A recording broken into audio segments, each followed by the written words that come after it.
Welcome to the Black Entrepreneur Experience podcast, inside the business, buzz, and brilliance of Black entrepreneurs. Here is your host, Dr. Frances Richards. What happens in Vegas goes all over the world on Black Entrepreneur Experience, episode number 204. Thank you for joining us as we elevate the Black Entrepreneur Experience by interviewing CEOs, thought leaders, innovative thinkers, and Black entrepreneurs across the globe. I'm your host, Dr. Frances Richards, a new media digital entrepreneur, and he has been touted as a rising star by the New York Times. His brainchild, MTOnews.com. Welcome, Fred M. Hey, great to be here. Fill in the gaps. Share with our audience what you'd like them to know about you and your company. So I started Media Takeout in 2006. And at the time, it was an interesting time for the internet because I think at that point, people were just beginning to use the internet as more than a tool. Up until around kind of the mid 2000s or so, people used the internet, but they used it with a purpose. So it wasn't like you got up every morning and you went on the internet and just stayed on there all day. And there was a transition happening at that time. So here you have, people moving from kind of offline to online, people getting onto the internet. And at the same time, you had this explosion of new media, an explosion of media companies turning to the internet as a place to kind of get their news stories out there. So it's 2006, and I decided to launch Media Takeout. And Media Takeout was, at the time, a new idea of one of the first entertainment-focused African-American websites.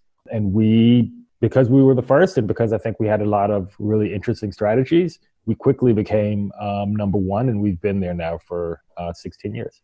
Talk about that story behind you figuring out Media Takeout was going to be successful. What was that aha moment? I'm not sure that there was ever truly an aha moment. I think when I started it on there was kind of a theory that I had. The theory was twofold. One was that African Americans, Black people, were going to join the internet in the same way that white people and other races did. That was controversial at the time because here in 2006, and I know it's hard for a lot of people to think back to 2006, but then the idea of the internet was, we didn't really have a mobile internet. So if you were on the internet, you actually had to have a computer at home and you had to pay. There weren't really Wi-Fi spots out there. And like I said, mobile wasn't really out there.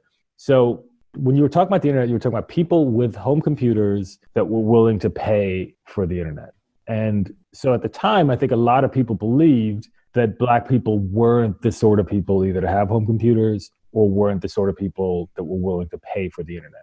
So it was kind of the prevailing wisdom out there was that Black people were not going to go onto the internet, at least not in the numbers as everyone else. I disagreed. I knew that the trend was there. I knew that there is very little difference in the way that Black consumers respond to the market as others. And so that was kind of my first bet, that Black people would in fact go to the internet. And I was in fact proven correct on that bet. The second bet was that media and media as a whole, when you're producing content, specifically entertainment content, that people are interested in African-American entertainment content.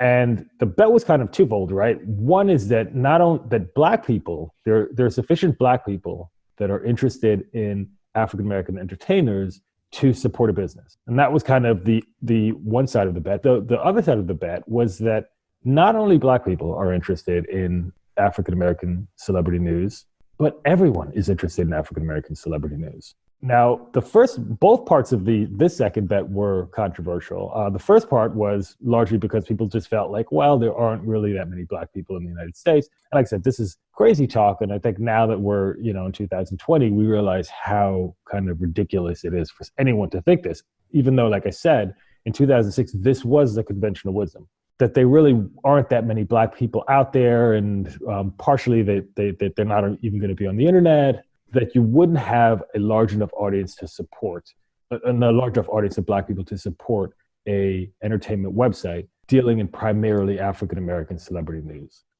That was clearly wrong. It was wrong then, and it's wrong now. And I think now we all see how that's ridiculous. But the second part of my bet was seen as even more controversial, which was that you could produce content primarily we're using African-American celebrities, and non-Black people would be interested in this too. And to them, I think the idea was like, well, we might be able to wrap our minds around the idea of Black people being interested in seeing Black celebrity content. But why would white people be interested in Black content? And that was kind of the conventional wisdom at the time. And my response to that was like, when you look at some of the biggest celebrities in the world, right? If you look at LeBron James, the biggest celebrity in the NBA, he's African-American, right? So if instead of you thinking about race for a second, you just think of who the biggest stars are out there in whatever genre that you're talking about, you find that certainly in entertainment and sports, African Americans are overrepresented in that sense. So if you are going to talk about sort of celebrity, the top celebrities in the world, you're going to find yourself talking about a lot of African American celebrities. And so because I saw that, I was like, well, if you just had a place that was able to talk about these African-American celebrities in a credible way, that's something that's compelling to anyone out there. It's compelling to LeBron James fans of all colors, what he's doing, or Beyonce fans in all colors. And so that was my idea. Like I said, at the time, it was seen as extremely controversial. Now that we look forward 16 years, it was there. So those were kind of my 2 or 3 big bets that I made when I was starting Media Takeout. And luckily for me, they all came through. Talk about Media Takeout and what's happening now with Black Lives Matter. How does your platform fit into that? Or tell me more specifically the positioning for that. Right. So Media Takeout right now, we are the largest African-American entertainment website in the world. And in terms of African-American content outside of places like Google, Facebook, and Twitter, you are not going to find a larger African-American audience online. So because that's the case, I mean, one, we're really proud of that. And it takes a lot of hard work from the people here to have created that. But there's a pretty big responsibility that comes along with that. And especially when we're talking about a lot of the changes that we've seen in the country, certainly over the summer, the rise of the Black Lives Matter movement, or I guess the second fold of the rise of the Black Lives Matter movement, because Black Lives Matter movement arisen many years ago. I think it just kind of went to sleep for a little while, at least in the media's eyes. And in the summer, it kind of came back and there was a huge resurgence of it. So the question, I guess, is what do we do now? Here you are this incredibly large platform. You have this audience that's looking to you, right? Like they're looking to you for entertainment news, and they want to know who Future's dating and stuff like that. But they also want to know what's going on in the world. What do you have to say about, the shootings that we're seeing, the protests that we're seeing?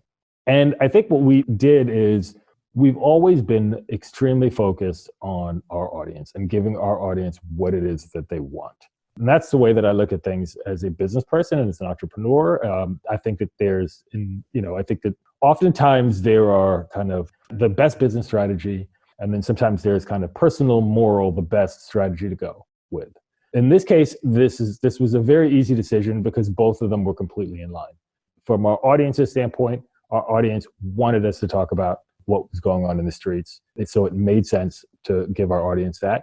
And at the same time, I think it was the right thing to do that. So I can tell you that certainly over the summer, we moved a significant portion of our editorial staff from traditional entertainment journalism to social impact journalism, to figuring out what's going on in the streets and giving the real story, right? Because I think a lot of times, the media will tell a story and then people will just repeat it over and over and over again because there aren't very many African-American companies that actually have people on the ground there, or people that are actually looking critically at what's going on and trying to actual journalism, not just repeating what was said on AP or retweeting what was said on MSNBC or CNN, but actually trying to figure out on your own what really happened here. And so because we are one of those lucky few that do have the ability to do that. And so we started putting more of our resources into reporting like that. And I think we've done a pretty good job at it. Talk about COVID-19, Fred, and how did it impact your business? I think COVID-19 impacted us, the business, probably less so. Because we were largely remote even before COVID-19. So we have offices in New York City, but our staff is all over the country. And oftentimes everyone was working remotely. In fact, there were many days that I would be the only person that would actually go into the office. Everybody else would just work remotely. So we had that culture set up already. And so that was fortunate for us, because when COVID happened and all offices in New York City are closed, and even now, I think there are so many limitations on it. It's almost virtually impossible to have a business office open in New York City today, which, 6 months later, we were able to seamlessly continue on with our business. Obviously, there was some disruption, right? Like in the advertising market, there's, a large portion of the advertising market, hospitality and travel, just really weren't advertising for some time. But luckily for us, and luckily, I guess, for people all over the country, things have rebounded. And so from our business standpoint, I think, there was a minor disruption in terms of advertising. But for other businesses, I think things have been a lot more challenging. But personally, I think is more of an issue, right? Because here you have people that all of a sudden were, even our employees, they were working from home, but they were working from home. Maybe they have kids, but they would send their kids to school, and now their kids are home. So you have to allow for an adjustment for that as well, right? Like, I think it's, on one hand, what happened with COVID is a terrible tragedy, and it clearly is, and it's not done. But you have to look for some of the silver linings in the clouds. And one of the silver linings that I found is that there's just a lot more of, we're always talking about changes in the workplace to make the workplace more accommodating to people and to the workers. And you kind of found yourself in the way where whatever company you are forced to do that, right? Like, you were forced to allow your employees to work from home. You were forced to reconcile the fact that if they're parents, that there's going to be disruptions in their workday, and, not to penalize them for that. So I think a lot of the stuff that's going to come out of this time, hopefully it'll last, and there'll be lasting benefits for people going forward. Talk about the greatest achievement so far in media takeout. I think our greatest achievement so far is probably launching and starting the business in the first place. I think, it's almost like, I hate to make this analogy, but it's almost like, like a drug, right? Like, you always hear about people that were addicted to a drug, or like, the first time that you do it, first time that you get high, that's the highest you're ever going to be. And then every other day, you're kind of looking to chase that high. And I think in entrepreneurship, it's almost the same thing, that there's something very magical that happens when you realize that people actually want to buy what you're selling. It's an amazing thing that happens, and it's even a small thing, right? Like, you come up with this idea, you think about it, you plan it, you talk to your friends. Your friends don't even want to talk to you about it anymore, because that's all you want to talk about. And then all of a sudden, you put this into play, and it works. This dream that you've had in your mind, that you have been obsessing over for years, has finally actually been proven correct. And that's such an amazing feeling when that happens. And then it motivates you to kind of continue on. And entrepreneurship, obviously, it's a journey, it's a struggle. After that, you're clearly not over, right? Like, you have to continue to grow. And, maybe a year from now, you might go back and look and be like, wow, why was I so excited about that first sale or second sale, looking at like how many big accomplishments I've had since then.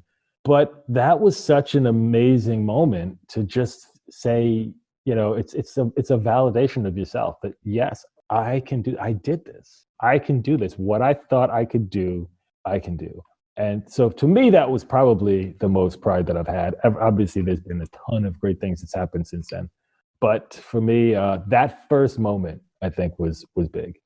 Talk about raising funds or starting the business. Talk about the capital. How did you raise the money to start your business? Well, starting Media Takeout was one of the good things about starting a digital media company like Media Takeout, at least at the time, was that it didn't really cost a lot of money. To set up a website was pretty inexpensive. Buying a user, registering an email and domain name, that was pretty inexpensive too. So it really isn't a capital intensive business. And even growing or scaling the business up, you certainly have to scale staff, but that's easier. It's one thing to scale and hire more people. It's another thing to build more offices, get more inventory. So you don't have to do that. So in terms of starting the business and even scaling the business, it's a relatively inexpensive or relatively low expense business to have. So we didn't need to raise outside capital. For a lot of other businesses, it's not like that. I think, it depends on the business that you're in. But if you are an entrepreneur and you're looking to raise money, particularly if you're African American, the one thing I'd say is things are going to be different. You're not going to get funds at the same rate as non-African American or non-Black entrepreneurs. And even if you do, you're not going to get the money at the same terms. And that's just the nature of the beast. And I know it's unfair. I know we could sit here and have a long conversation about what it is that we can do and how we can change things. But I think it's important before you set things out to just accept that that's the way that things are. If you're a woman, it's probably even worse, right? So there's probably even another barrier that you have to get through. So I think it's important when you're starting your entrepreneurial journey to just recognize what the battlefield is, right? These are the rules of the battlefield. Objectively, I'm not going to, say what's right and what's wrong. Obviously, if you're Black if you're a woman, or if you're both, the rules are going to be terribly unfair to you, right? But know what they are going into it, because I think a lot of times people get really beat up over, and they beat themselves up, and they're like, I don't understand, why is this happening? You really want to go in there with your eyes open and prepared for what you're up against. Fred, let's shift gears for a moment. Talk about your worst moment in business and what was your takeaway? My worst moment in business, I'm not sure. I know it's hard for a lot of people to believe, but I try and look at anything that goes wrong as truly like a lesson, right? So if something were to happen, like let's say you make a wrong judgment and you spend money in the wrong way, right? Like you were supposed to hire this person and you hire the wrong person, you end up spending a lot of money doing it. The way that I try and look at that is I look at it and say, wow. I mean, one way to look at it is, oh my God, I spent all this money and I made a big mistake. And that's one way to look at it. But another way to look at it would be like, hey, I spent that money and I made that mistake, but that was actually a good investment, because had I not spent that money and made that mistake and learned that lesson, I would have made an even bigger mistake at some point in the future and would have lost even more money. So when you think about it like that, then you stop looking at like some of the mistakes you made as really bad things, right? So you stop having these worst moments. You start thinking about it like, okay, that was an expensive lesson to learn, right? But any lesson that you learn is expensive. That's why people spend so much money. People spend hundreds of thousands of dollars a year to go to college to learn these lessons. And if you didn't spend $100,000, if all of a sudden you wanted to go to Harvard and you didn't want to spend any money, which by the way, Harvard for the most part puts all of their lessons online on YouTube for free. So you can essentially get a Harvard education on YouTube right now for free, and Harvard's giving it away for free. Or you can pay $100,000 a year and get the Harvard education. And all of a sudden, once you paid that $100,000 to get that Harvard education, somehow it sticks in your brain a little bit more than just watching it on YouTube. And it's just the nature of human beings. It's the nature of who we are. In order for us to for a lesson to really stick, it has to cost us. And so when I see and I make mistakes, and make them all the time, I really just look at it as a lesson. I just paid for an education. Like every mistake is just paying for an education. And if you look at things like that and train yourself to really think like that and truly think like that, not to say that I have, I'm looking at things and like, yay, I made a terrible mistake. Yay, what a great thing. It's not like that. But at the same time, you really are just training yourself and recognizing, and it allows you to stay even keel. And it's very important as an entrepreneur to stay even keel, because the ride of being an entrepreneur is like this. You have tons of really good days. And there are good days where, your mom is calling you and saying, hey, I heard about this, and this is a great thing. And then you have bad days where you're like, oh my God, how am I going to pay the rent? And you're just kind of going, and those days could be like one next to another, right? Like you could be mama calling you great day, and then next day, I ain't got no money for the rent. And those days kind of, are right next to each other. So it's important, if you're going to do this in the long haul, you really have to try and stay even keel. On the day that your mama calls you and tells you how great you are, you've got to tone it down a little bit and be like, okay, yes, I understand, but we're just moving forward. And on the same day that, everything looks like the sky is falling, you have to recognize that the sky isn't falling, and tomorrow the day will be better. And so long as you can kind of keep on that even keel, you can continue on, because this is a marathon. I know it looks like, and you read a lot of the stories and people tell you, oh, there was one day I woke up and something happened, the right customer walked in the door, or the right person talked about me, and then all of a sudden I went from, and having no business to having everything that you see right here happen in one day like this. It just doesn't work like that. Even in the way that you see like a tremendous success, it's still, a relatively stable growth up, and you have to be prepared for the long haul. It's going to take longer than you think, but at the same time, you have to have the endurance to be able to get through. And this is a very emotionally intense ride that you're on. And you have to make sure to save some of yourself so that you can continue on this thing, and so when they say like a marathon and not a sprint, sometimes they're talking about it like, oh, don't spend too much of your energy, right? Like don't stay up all night. Also, they talk about it, don't spend too much of your money in it, right? Like you want to make sure that withhold some of your money and, you know what I mean? Be frugal with your spending. But also emotionally, you have to make sure that you are not putting all your emotions out there, and so that you're spent before you get to the end of that marathon. So, when you have these feelings of, beating up on yourself or something like that, that's spending emotion. When you can keep things in perspective, that's conserving, that's jogging as opposed to running. And so, all around, you have to try and create a life that will allow you to kind of go on and go for the long haul, go and win for the long haul. So what was your most costly lesson? My most costly lesson. I don't know. I've had so many that I don't know. I don't know that I've had one that stands out like that, where I'm just looking back at it and like, oh my God, that one costs so much that it hurts. And maybe, like I said, maybe it's just because of my perspective. Maybe if I look back at it again and I could see that, in terms of numbers, certain things. I mean, there's been times that we've tried to do things and they wouldn't work. And I guess I could look back and say that that's a mistake. I mean, there's been plenty of business relationships or business ventures that we've tried to create jointly with other companies that didn't work out. And those are the ones that I think I still remember those. And I guess maybe you can call those mistakes. Maybe there was a mistake on my part that I could have done differently and maybe made it work. Maybe that's the case. Maybe it was just bad timing. But those are the ones I think that really stick with me. And it's not so much because of the costs of doing it. And sometimes there was cost involved in it, but it's the lost opportunity. There's been so many times where I look up and I'm just like, I can't believe why this didn't happen. It made too much sense. It made sense for me. It made sense for the other person. It made sense for everyone.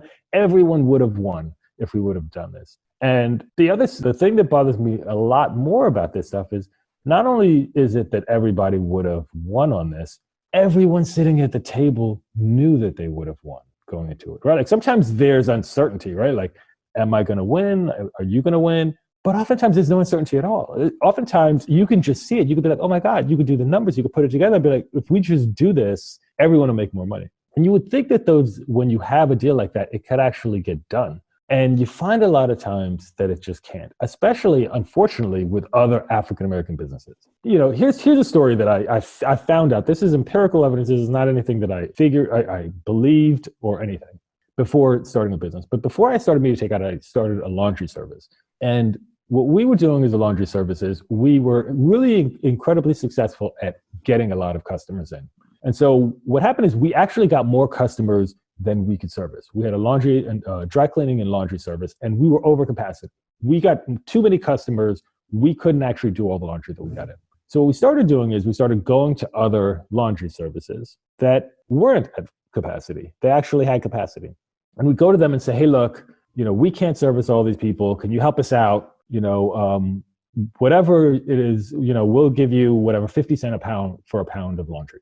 And initially you got almost everyone would sign up and they'd be like, wow, yeah, we'll do 50 cents for a pound of laundry. That's a good deal. We'll do it. And so you got a ton of people to sign up. And then after like a week, you'd find that like 25 to 30% of them would say, no, we don't want to do it anymore.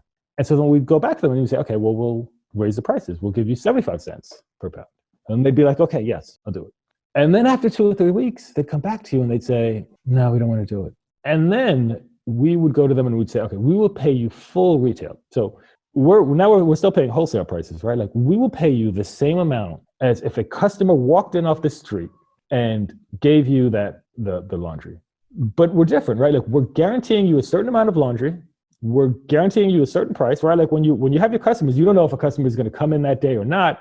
You don't know how you're going to staff up, right? Like once you know, guaranteed, and we would even prepay. We'll pay you before you do it. So we'll prepay you. We'll give you we'll give you the exact same money that you would get out of a customer coming in. And we'll tell you exactly how much pounds per laundry you coming in. So now from their standpoint, once you know how many customers you have, once you know how many people, you could decide how many people you need to hire. You can set up everything the way that you need. And then you're completely, it's almost risk-free. It's like risk-free money. The person's just basically giving you money at that point.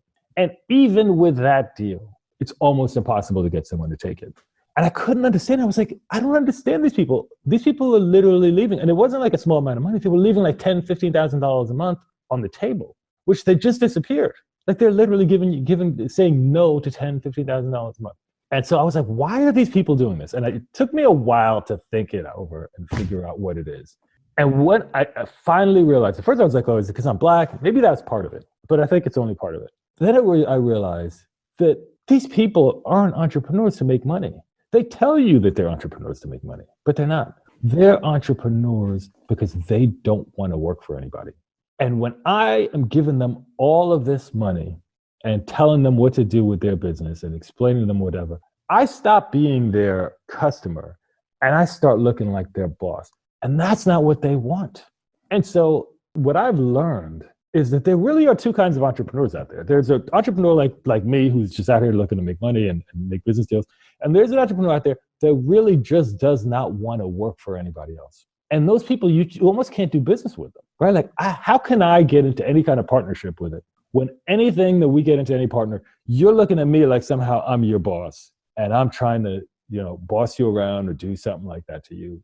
And that's what you are getting away from. And so a lot of times, I guess that was a long way to say, like, the problem that I find is that with a lot of entrepreneurs, especially, and you find this more so with African-American businesses, that they went into it for that reason. They're not looking at the broader, bigger spectrum that says, hey, look, we could actually be bosses together. I'm not your boss. We're just partners, but we have to be partners, right? Like, you can't be my boss. I can't be your boss. But if you're not willing to do that, then we can't even discuss anything. We can't even discuss a word that'll help us all. That's the frustrating part to me. When you see it, when everybody knows, just like the dry cleaner knew that they were guaranteed an extra $10,000 or $15,000, and they said no. And so they lost the $10,000 or $15,000. We lost because, we have to now either turn away that customer or find some other way to service them. And it makes no sense in the grand scheme of things. Fred, what problem exists in the world today that you'd like to solve? I think that there's a ton of problems out there in the world that I'd like to solve, right? Like, I'd like to solve racism. I'd like to solve hunger. I'd like to solve crime against women. There's a lot of things that I'd like to solve, but I don't know how, right? Like, I don't have the skill set to solve those problems, or at least I don't think I do. But there are other problems out there in the world that I think are pretty big, that I think I do have the skill set to solve. And those are the ones I think that I spend a lot of time thinking about. And they might, like I said, there aren't the biggest problems in the world. They're things that I think go a lot further than this. But one thing that I see often is, run a company for a while and you've been doing it successfully. You meet a ton of people. You meet a ton of young entrepreneurs that have great ideas.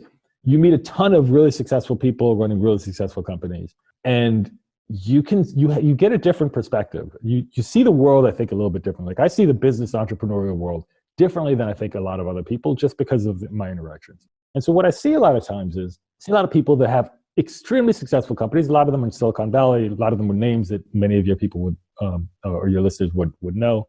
And I hear them talk about starting companies in technology. And I'm like, it seems like they don't, and I'm not saying that these people are racist or anything like that. They really don't understand the value that Black people bring to a company. There's, for better or worse, there are all kinds of, when you look at like ethnic minorities in the United States, they typically have like one area of the economy where they overperform, right? So when you look at like people from South Asia or India, they tend to overperform in math and sciences, right? So you find them in technology, you find them in computer science and places like that. And maybe if you find someone that's has a Jewish history, they tend to overperform in areas of finance. These are all generalizations, but when you look in finance, you say, wow, I go into finance and I see a lot of Jewish people. If I go into a tech company, I see a lot of Asian people, right? And so you wonder, what is it that Black people have, right? Like what area of the economy do we overperform in? And the area where we overperform in is in culture. Like when you look at what is moving the culture, you just find Black people, right? Remember, we're a relatively small percentage of the United States. Yet you see us all around, right? Like you see us in sports and entertainment, but more so when you think of what's cool and where did it come from and what's new, we tremendously overrepresented. We don't do it all, right? Like there's a whole bunch of diversity in that area, but we're overperforming in that. We're overrepresenting in that. And the question is, how do you get value out of that? Like, how do you know how you get value out of being in finance? You know how you get value out of being in computer science, but how do you get value out of creating culture? And the answer is creating culture has been given no value. It's been given no value. It's been given like it's free. It's what's just supposed to be out there. The deal is what Twitter or Facebook or Instagram basically deal is. They say, hey, look, we're going to create this technology, and then Black people, you're going to figure out what goes on our technology and tell the world what goes on in this technology. We're not going to pay anything. You tell the world what should be on this to make it actually work. And then everybody will go, oh yeah, that's what should go on it. And then they'll all use it in this way. How's that for a deal? And I think for so long, we've, as Black people, have been like, yeah, okay, that's the deal. Because that's just, we believe that creating culture has no value to it. And that problem, I think, is the solution, or that dilemma, I think, is the solution. When you hear people say, we need more African-American CEOs, or you need more African-Americans in technology companies, that's where I believe that it will come from. Not from necessarily, telling a whole bunch of Black kids to go and become programmers, which I think they should. But I think a lot of companies to recognize the value, the cultural value that we have.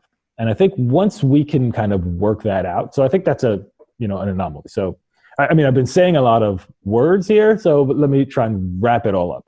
I think that a lot of the problems that we see in terms of African-American employment, in terms of African-American coming and at the top of a lot of these companies that we read about in the papers, really comes down to figuring out a way for these companies to value African-American culture, what we bring to the culture, and truly value it and truly recognize that without that, it's going to be difficult for their companies to survive.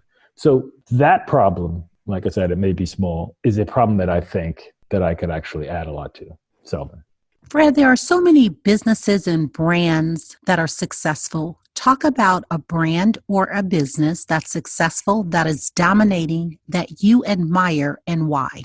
I think one of the companies that's winning right now that I admire, I think, there's tons of companies in the social media space, but when I look at a company like TikTok and what it's doing, I think it's really innovative concept, and I really admire what they're doing. And part of the reason why I do is because for so long you have this gigantic monolith, the Facebook monolith, Facebook and Instagram. And the question always was, can anyone ever compete against them? And I think the answer for a lot of people was no, this is just impossible. You cannot compete with these companies. They're just so big. And whatever you do to compete, they'll just steal it and, kind of adapt. But you look at what TikTok did and how quickly they were able to grow to a point of competing. I think it's interesting to me, and it's amazing in a lot of ways. And yeah, I admire what they've done. I admire the fact that they were able to do it so quickly. Fred, what can we do right now to support your business? For now, I think the best thing, what I'd love everyone to do is they go to MTO News every morning and get the latest African-American celebrity news from us.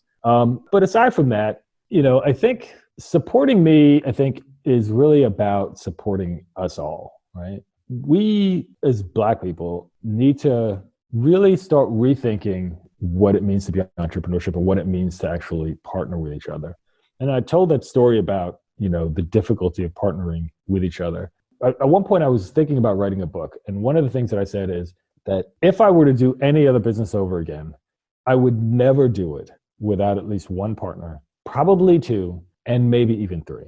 And, if we want to think about like what it is that we could do, what like concrete steps can we take as Black people to make entrepreneurship work better? I think probably the easiest thing that we could all do is just all commit to saying, I will never start a business unless I go in it with at least one or two other partners. If we just did that, if just that simple thing, and I know to a lot of people listening to this, they're like, well, one, how do I find a partner and all this other stuff, which is legitimate concerns, but it can be overcome. One, if we all said that, it would all of a sudden be a lot easier to find a partner because everybody would be looking for a partner, right?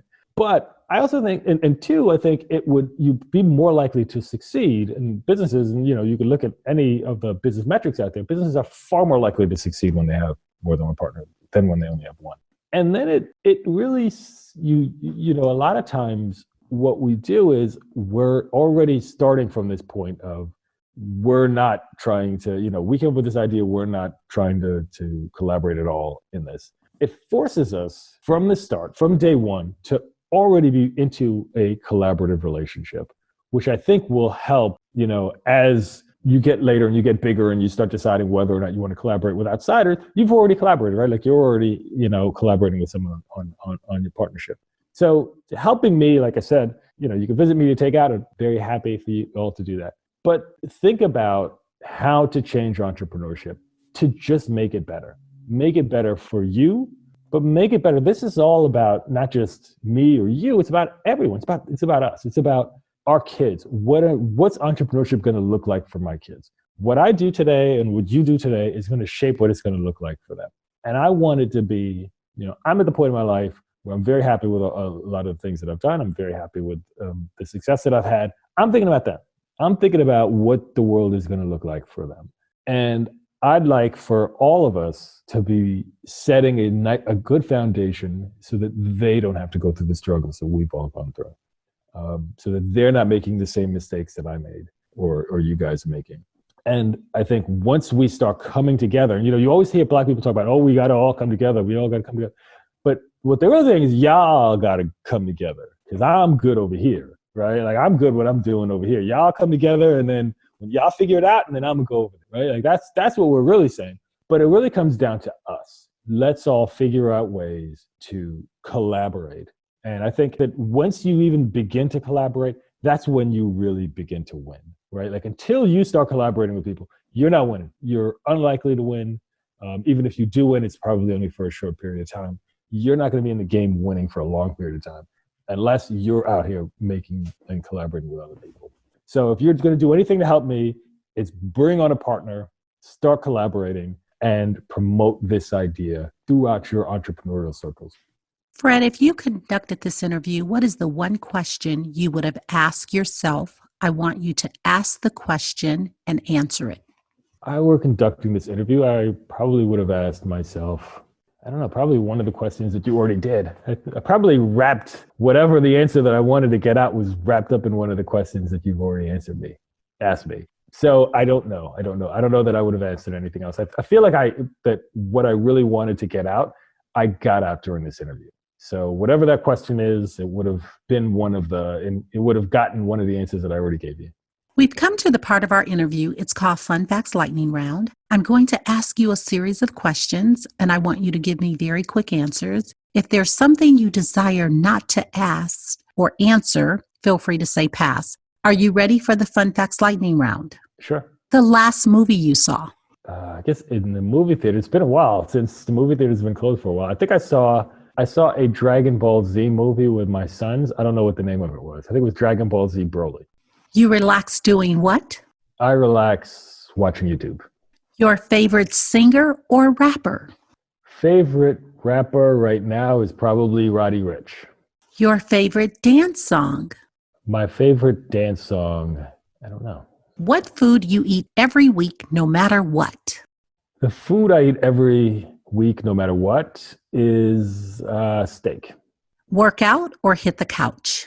Before the COVID quarantine, it was probably hit the couch, but now it's more so workout.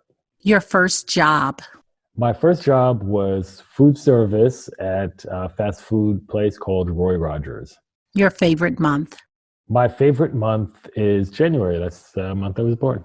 Fred, thank you so much for joining us on Black Entrepreneur Experience Podcast. Before we let you go, why don't you share with our audience the best way they can connect with you and do business with you? And feel free to give all your social media handles. Well, the best way to reach me, and if there's any businesses that you want to do, is probably to reach out through LinkedIn. I'm on Facebook and so other social media platforms, but usually I'm not all that active on there. So LinkedIn is probably the best place to reach me. But an even better place to reach me is on Media Takeout, and visit MTO News and get the latest and best African-American celebrity news out there. Thank you, Fred. That's a wrap. Thank you for listening and subscribing to Black Entrepreneur Experience. We would love for you to leave a review and rating on iTunes and share with your friends. For show notes and more episodes, go to www.beepodcast.com. Join us next Wednesday, and remember, green is the new black. So keep your bank accounts and your business in the black.